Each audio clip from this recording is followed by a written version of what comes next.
Well, it's May 18th, and it turns out we're terrible at remembering to video going through these colonies.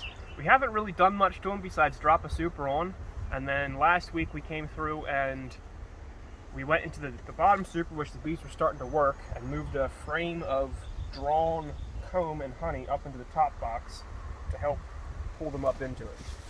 So we're currently approaching the tail end of our black locust flow here. Black locust is a heavy nectar producer in our area. It blooms for about a week, and it's a real herald that the flow is getting started. And as you can see, this colony, which not that many weeks ago was in a 4-frame box, has a super and a quarter of honey on it already. This is good black locust honey. This is not the best honey we produce around here.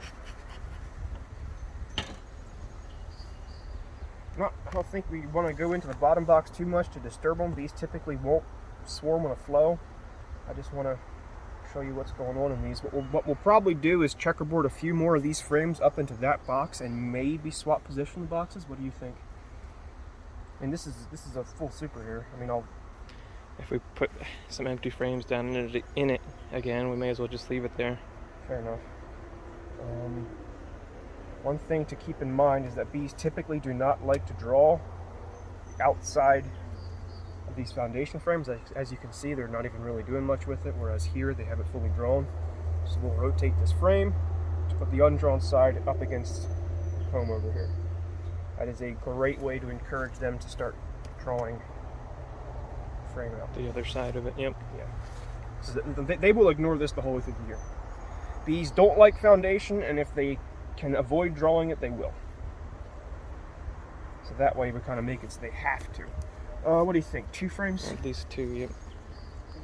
There is going to be a drawn frame here. So that means this face and this face will both have comb next to it, and the bees should draw it out quite nicely. So we'll take this one, which was a frame that we put down out of that box last week.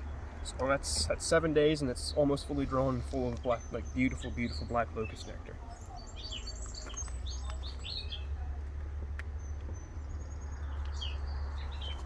And then we'll go and grab this one, which we did the same thing with.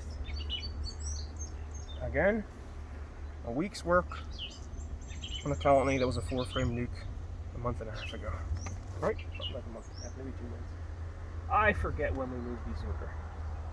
And then we'll drop these down in here. This is a lot of extra work, but it does encourage more comb building. So if you're short on comb, continuing to do this will help build your battery of of comb. Yeah, the more drawn supers you have, the more honey you get the next year. Just as an idea, yeah, there's 25 pounds of honey in there, pushing 30. Strong, healthy box of bees. Yeah, we're not going to interfere with them much further. They're doing what we want. There's very little chance that they're swarming on a flow like this. Now that'll change quick at the end of the flow, and then they can, they can start to swarm. But while they're making honey like this, we want to try to stay out of the brood nest, let them stay organized, let them keep doing what they're doing because we like what they're doing. 1 super space is probably enough from this one. Should we drop a third one? Yeah, no, that'll be enough. We'll check them again in a couple days and see if they need a third. During the flow here, you kind of have to keep an eye on it because stuff can just start blooming and the bees start throwing on honey. I mean, we've already had colonies on the black locust flow put on 90 pounds in a week, so that's almost 3 supers. Better to be a little ahead than a little behind. Yep.